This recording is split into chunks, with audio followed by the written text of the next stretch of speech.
So number 10 asks me then to find the area of the same figure. So I'm just going to use the same one. I'm going to start by cutting this into two pieces that are easier to work with. And I'll go ahead and start with this rectangle at the bottom, the little one. And in order to find the area of that, I'm going to multiply 22 yards by 20 yards. 22 yards by 20, placeholder 0, 2 times 2 is 4, 2 times 2 is 4. That's going to be 440 yards squared. That's 440. See if this wants to go again. 440 yards squared.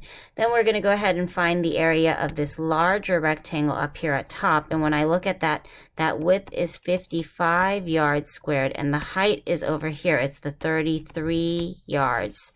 So I'm going to multiply 5 times 3 is 15, carry the 1. 5 times 3 is 15, plus the 1 is 16.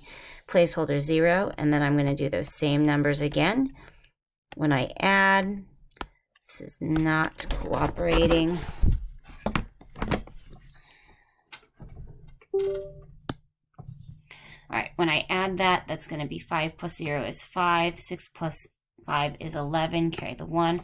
1 plus 1 plus 6 is going to be 8, and that's a 1. So I have 1,815 yards squared is going to be the area of that.